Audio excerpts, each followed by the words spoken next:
Welcome to the Human Flourishing Project. I'm your host, Alex Epstein.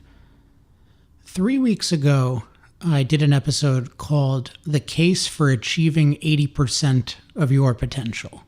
And today I want to revisit that episode because I am increasingly convinced that this is one of the most important topics I've ever covered on this show. And it's a topic I've really heard almost nobody ever cover, except for, I mentioned in the previous episode, Dan Sullivan of Strategic Coach, who introduced me to many of the concepts that I discussed. And to tell you why I'm particularly motivated to talk about it, I just want to share with you an experience I had today that was really fun to have. So it's Friday, and on Fridays, in an ideal week, I like to review my week and then plan the next week. If I can't do it on Friday, I'll do it on Sunday. And if I can't do it on Sunday, I'll do it on Monday. But Monday is really rough. I feel like I'm just totally behind, and I do not like planning my week on Monday. And even Sunday is not the best because on Sunday, that means that I've had Saturday. If I take Saturday totally off, I don't have clarity about what I'm going to do the next week, and then that makes me slightly less relaxed on Saturday, and then also I don't get as good ideas as if I had really already reflected on the week and planned the week. So today, fortunately, I had a good chunk of time to review the week, and I noticed this morning I do something called a weekly review, and this involves the positive focus tool that I talked about, another strategic coach idea that I talked about, I believe, in episode 3. And the idea is that on a weekly basis, I take about the top 10 achievements of the week. And for each one, I say, what is the achievement? Why was it important? How can I make further progress on it? And then what's the very next action? And my own preference is I actually like to do this while walking around. I like dictating it. I record it using the Otter.ai app.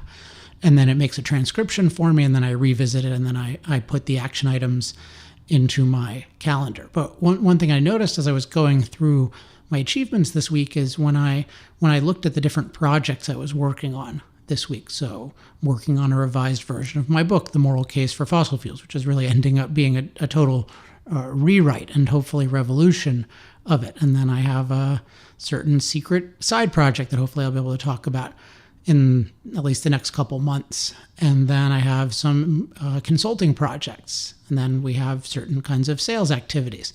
And I noticed that with each one of these, the difference between where it is now and where it was a week ago is quite dramatic. For each of them, I was really impressed by, wow, I've made so much progress this week. And that was interesting to me, and I was happy about that. I didn't think about it too much at the time. And then later today, I did what I call my daily sheet. So this is a sheet where I talked about this, I think, in episode 2 or episode 1.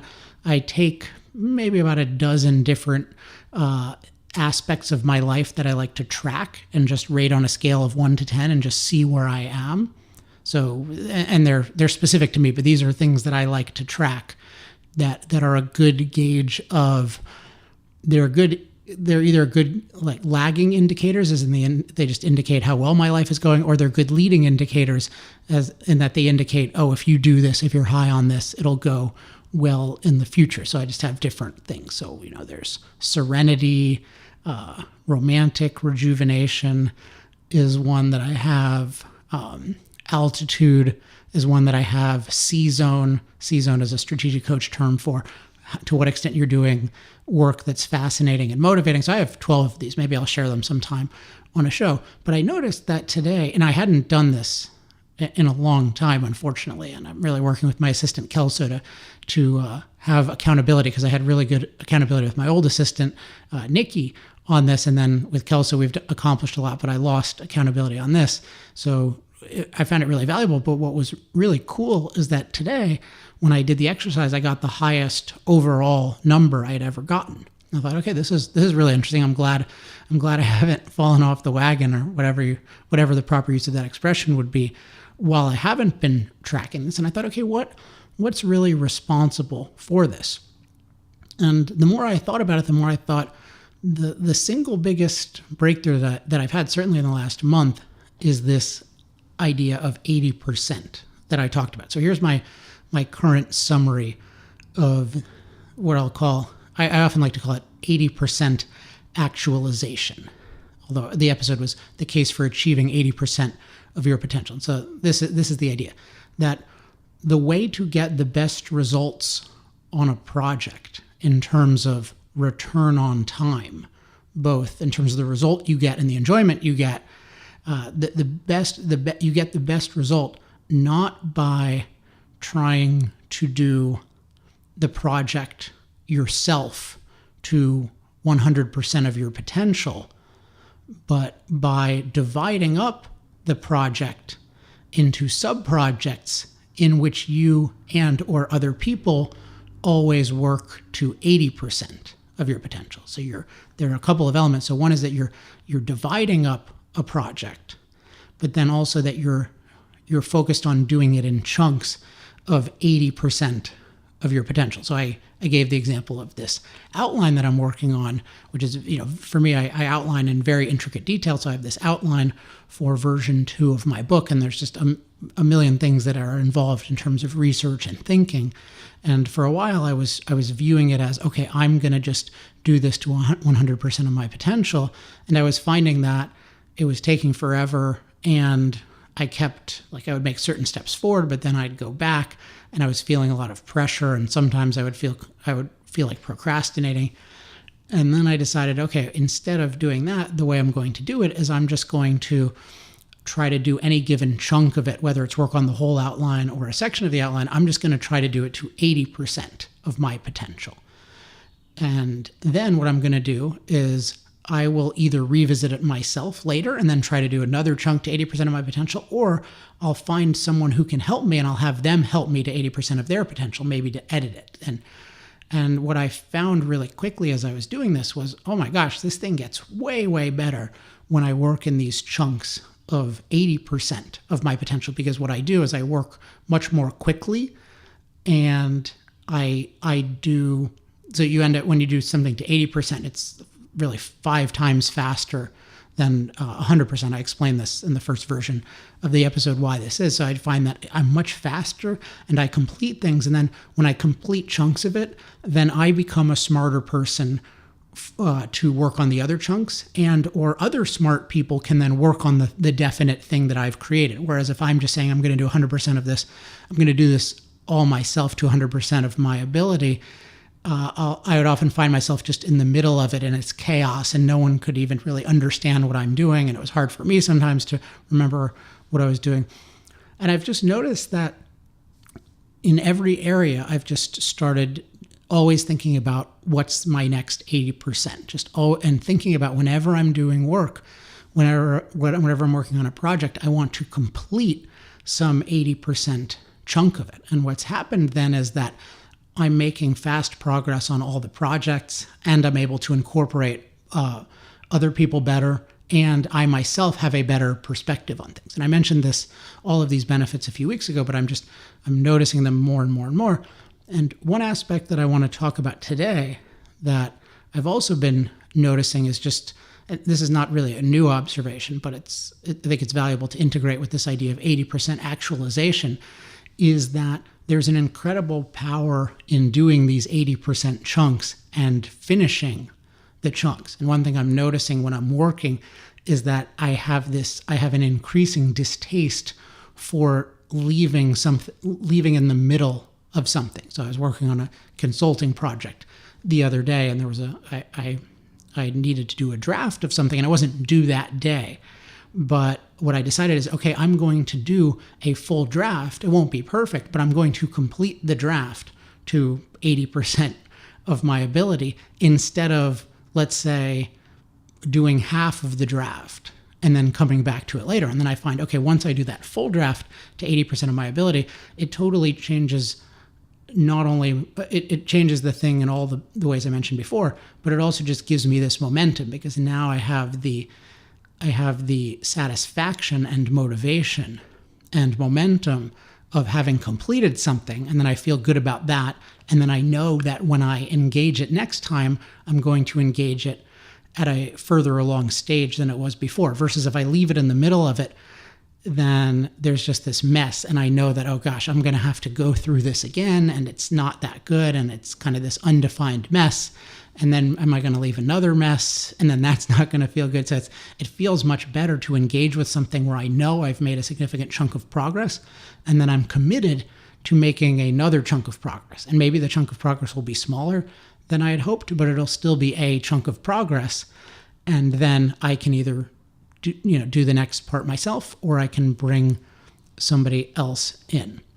Another dimension of this, which I mentioned before, but just want to emphasize, because I think there's a lot to this idea of 80% actualization, and I don't feel like I've understood all of it, and I'd be really interested in what listeners think, but the psychology of it is definitely profound, because there's something really off about feeling like I have to do this to 100% of my potential. It ends up being a duty, and it ends up putting a lot of pressure on something.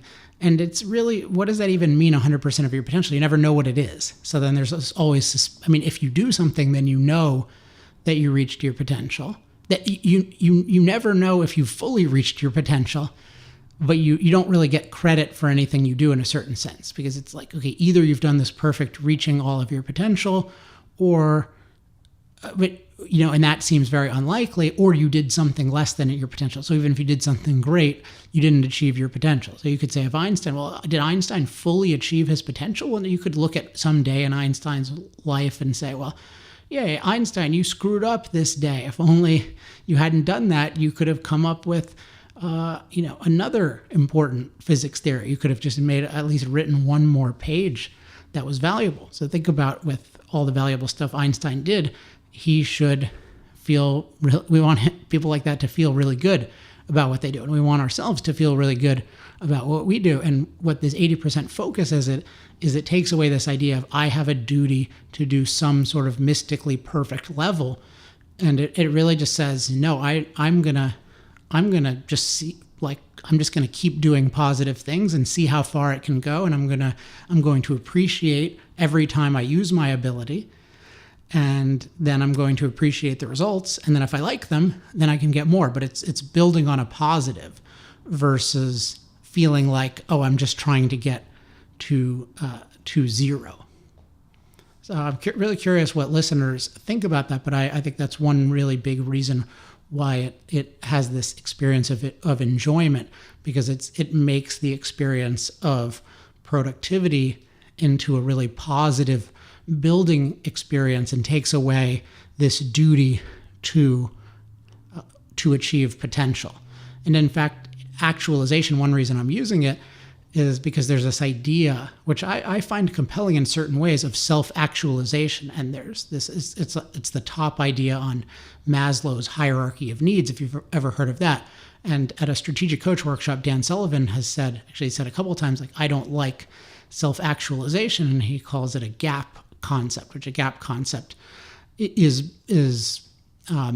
it's basically one where you can never get too good, because you've defined good as this sort of unattainable thing that you never know if you're there, sort of like 100% of your potential. And so then you're always thinking, oh, I'm not where I need to be. I'm not there. And so he'll think of it as, no, I don't want to self-actualize. I want to self-transform. And he thinks of that as, I'm already where I need to be, and then I just want to expand on that.